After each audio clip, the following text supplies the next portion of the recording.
Today, we're going to the Poor Farm. More specifically, the Will County Poor Farm Cemetery. Back in 1850, the Will County Board realized the need for a poor farm. The purpose of a poor farm was to provide relief to residents that were homeless, ill, or orphaned.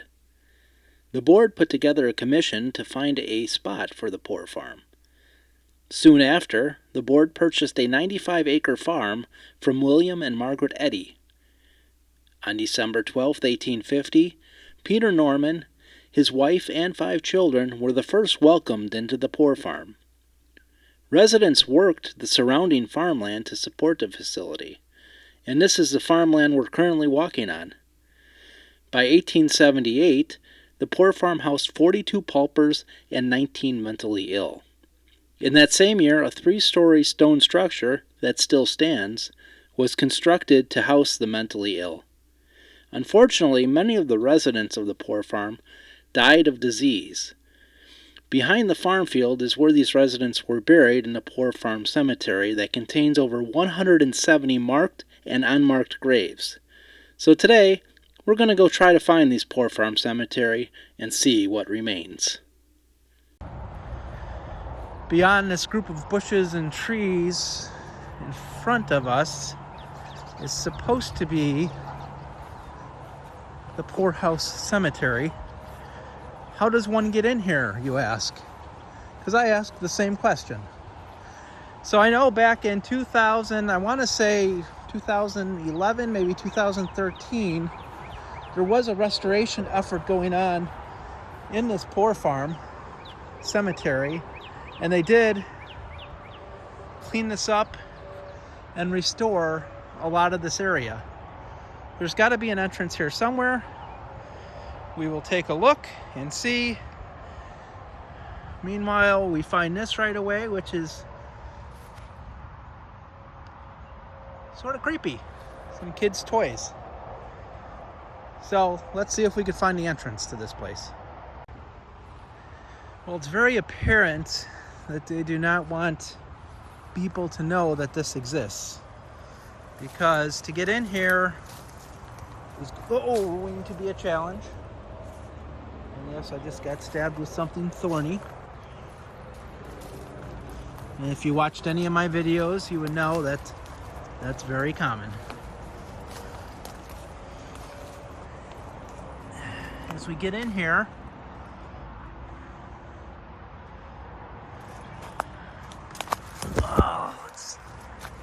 there's a marker right in front of me. You see where I'm at? Yeah, I went in right there. Be careful, there's some thorny bushes. Oh, okay. So that creepy stuff, the kids' toys, is we believe to be a geocache. Okay, here it is. Wow. Wow, I saw some photos of this and when it was clear, and it does not look anything like the photos at all. So the one thing I did read is that the markers that are here do not have people's names on them. They have the patient's number on them.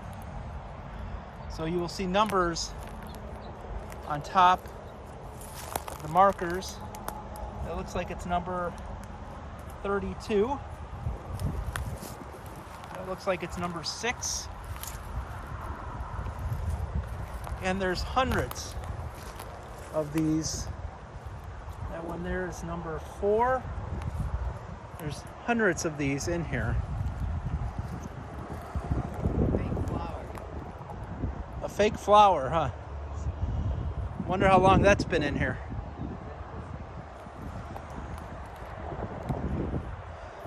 And like I said, they did have a cleanup effort in here a number of years ago. Obviously, like everything else, nature reclaims her territory.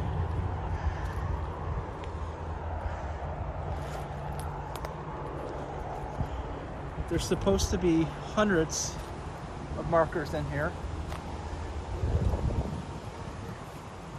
There's some benches over here you can sit on and reflect. I don't know what you're reflecting.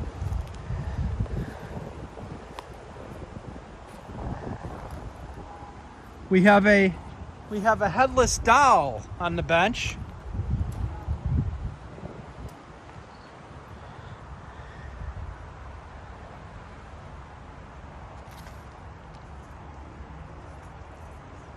Nothing like a bench with a headless doll in the middle of a cemetery that is abandoned and decrepit. All right, let me go get my bearings here and do a little more exploration. So there are hundreds of people buried in here without names, only numbers, because that's what they were known by when they were alive in the books and records of the poor farm. This tombstone here has a key on it.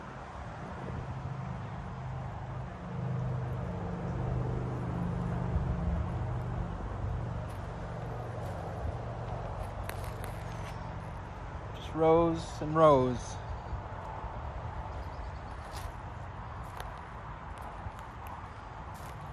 Headstones. These people were nothing but numbers. What a shame. That one there has a key on it.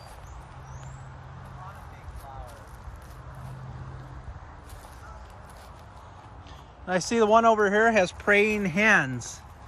What is this? Now this is interesting because they're George. So this actually has a name, George Miller. George H. Miller. There appears to be one tombstone in here that has somebody's name on it.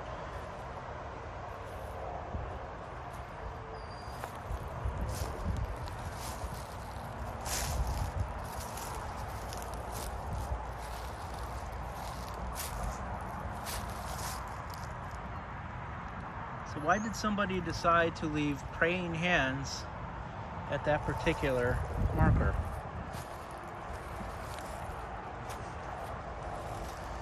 There's some praying hands over here.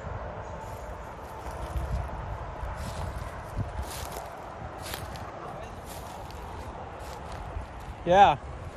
I wonder when they redid this cemetery or when they refurbished it back whenever it was, if they put fake flowers and everything. Over on the end to your left. To your right. Straight.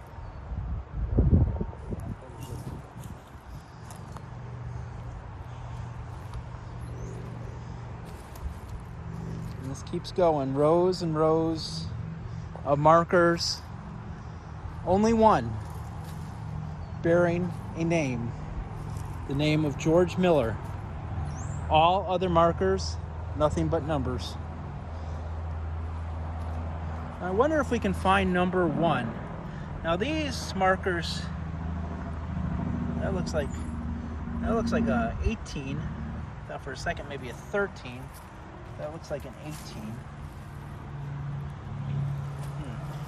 So I wonder if maybe George Miller was the first person in here, and that's why his name is on there, and then they decided later, we're just going to put their numbers on here.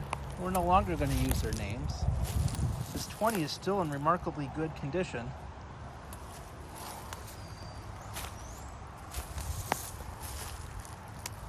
It's like 18, but I thought we saw an 18 already. Very interesting. Let me tilt the camera the correct way. We have we have some Blair Witch stuff going on over here. We have a structure that looks like I don't know what it is. Oh my god. Little Blair Witch. Is that my house? That's your house, yeah. Yeah, good luck. Why is my house? Somebody took some time to make that. I gotta take a picture. Whatever that is. All right. Just as long as it's not a portal to hell.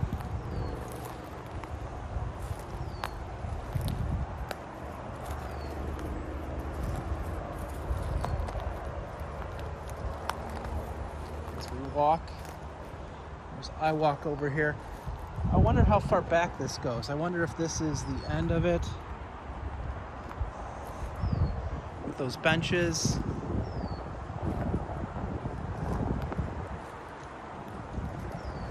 I cannot tell. There's supposed to be several hundred graves in here. And it's hard to tell. I don't see any markers. But I have heard that a lot of the markers, a lot of the plots are unmarked. And I would not be surprised if it does go back there.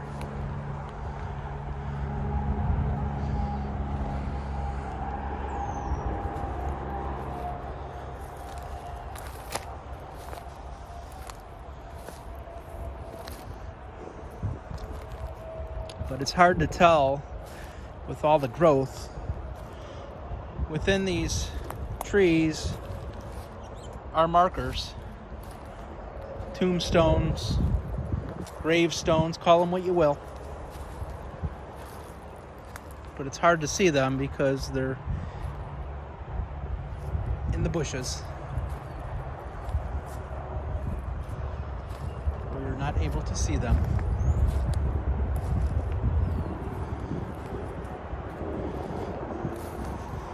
Let me go beyond these benches and see if there's anything in here.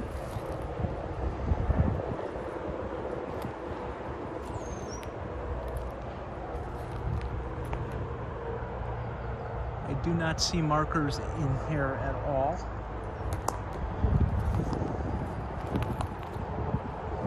I would not be surprised if the cemetery did extend back in here. Markers are probably gone. Or maybe they were never marked.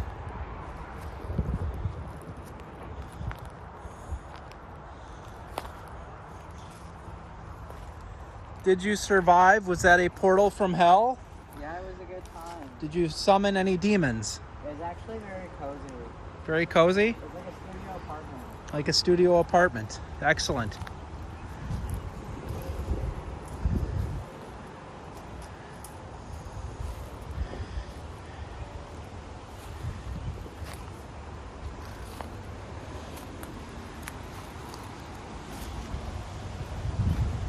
As you can see, I am walking on landscape fabric. When they did redo this years ago, they put landscape fabric down in an effort to prohibit the growth of weeds. It did its job, considering it's been 8-9 years. It seems to have done its job.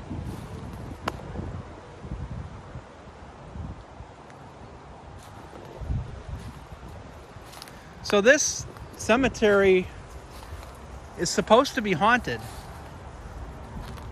However, I don't know how you can hear voices in this cemetery when you probably hear in the background the traffic from the expressway. So, I heard of people doing ghost investigations in this cemetery, and you still have traffic. Even though I'm sure it's much later at night.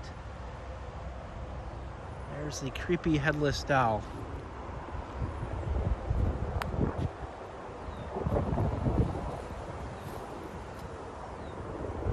Let's see how many rows of tombstones we have. 1, 2, 3, 4, 5, 6, 7. These all happen to be buried behind these bushes. 8, 9. Looks like there's 10 rows And how many do we have per row? That's an excellent question. 1, 2, 3, 5, 6.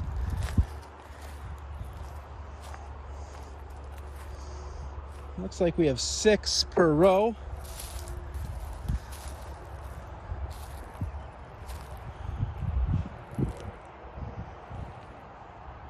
So we're talking about 60 marked graves right here in this little area, plus those that are unmarked in the area in front of me where the cemetery continues.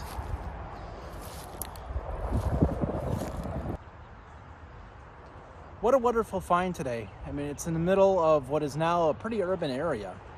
As a matter of fact, where the old poorhouse once stood is the Joliet Juvenile Correctional Center. We have the expressway, which you can hear behind me. We also have a subdivision that's adjacent to the cemetery. So it is a highly active area, and this cemetery is really well hidden. I wouldn't have known it was here. Of course, looked on maps like everything else. So I found a new friend too, Headless Doll. Maybe I'll take her home with me. So that's going to do it here from the Joliet Poor Farm Cemetery. Thanks for watching. Please hit the like button. Feel free to subscribe. And until next time, keep exploring.